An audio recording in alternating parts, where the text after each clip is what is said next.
नमस्कार. कधी असा विचार केला आहे की जन्माच्या आधी आपलं अस्तित्व कसं असेल? एका जुन्या कालातीत भक्तिगीतात एक खूप सुंदर कल्पना मांडली आहे. त्यानुसार आपलं अस्तित्व होतंच, पण आपण एक महत्वाचं वचनही दिलं होतं. एक असं वचन जे आपण श्वास घ्यायच्या आधीच दिलं होतं, पण जगात आल्या आल्या विसरून गेलो. चला आज त्याच विसरलेल्या वचनाचा शोध घेऊया. या गीताची सुरुवातच इतकी जबरदस्त आहे की ती आपल्याला थेट एका वेगळ्याच जगात घेऊन जाते.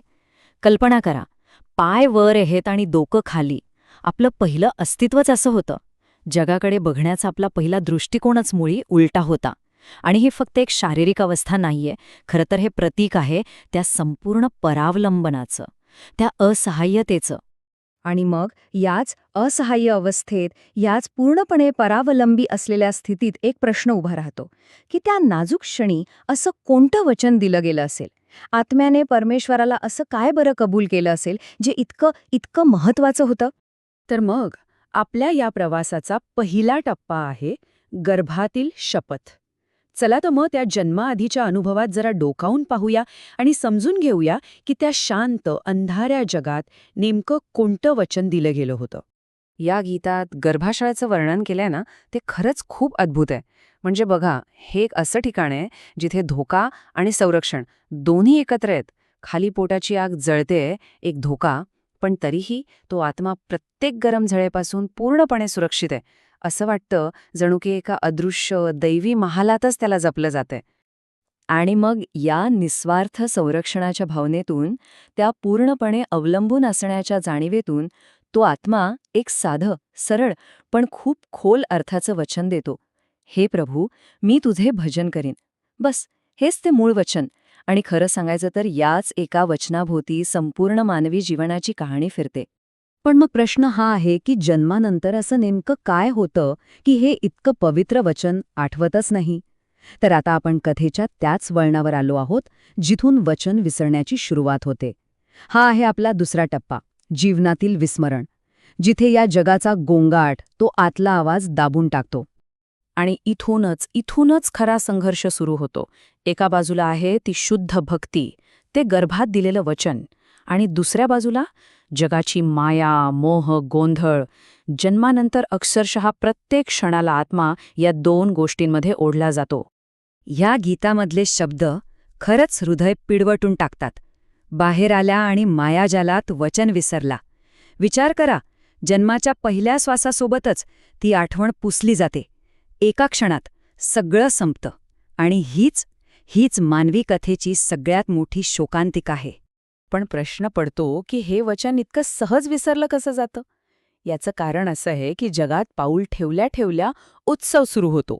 तुताऱ्या, सनई, सगळा जल्लोष, नाती, अपेक्षा, यश, अपयश, या सगळ्याचा गोंगाट इतका मोठा असतो की तो गर्भातला शांत, आतला आवाज, त्याची आठवण पूर्णपणे विरून जाते.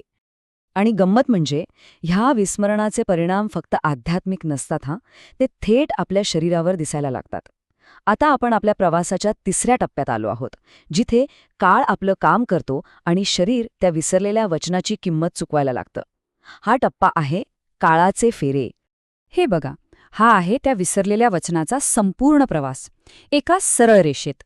जन्माच्या वेळी सुरू झालेलं ते मोठं विस्मरण, मग तारुण्यात मायेच्या जाळ्यात पूर्णपणे हरवून जाणं, त्यानंतर वृद्धापकाळात थकलेलं शरीर, आणि शेवटी मृत्यूच्या दारात उभा असताना होणारा तो अंतिम हिशोब. या गीतात वृद्धापकाळाचं जे वर्णन आहे ना, ते इतकं काव्यमय आहे. ऐका, काळे केस म्हणे कावळ्यांसारखे उडून जातात आणि त्यांची जागा घेतात पांढऱ्या केसांचे बगडे. दात पडतात, जीभ भडखळायला लागते. म्हणजे प्रत्येक ओळीतून हेच दिसतं की आपलं जीवन किती नश्वर आहे आणि शरीर किती क्षणभंगूर. आणि मग येतो तो क्षण, ज्याला कोणीच टाळू शकत नाही, मृत्यू. हे अटल सत्य. गीत काय म्हणतं की यमदूत म्हणजे मृत्यूचा दूत शांतपणे डोक्याशी येऊन बसतो आणि आठवण करून देतो की वेळ आता संपलेली आहे. मग मग त्या विसरलेल्या वचनाचं काय होणार? शरीराचा प्रवास तर इथे संपतो, पण आत्म्याचा प्रवास सुरूच राहतो. आणि मग प्रश्न उभा राहतो तो त्या विसरलेल्या वचनाचा. ते कर्ज बनून राहतं, जे कधीच फिटलेलं नाही. आणि हाच आहे आपल्या आजच्या चर्चेचा चौथा भाग, न फिटलेले कर्ज, म्हणजेच कर्माचा हिशोब. हे गीत आपल्याला थेट धर्मराजाच्या म्हणजे न्यायाच्या देवाच्या दरबारातच घेऊन जातं.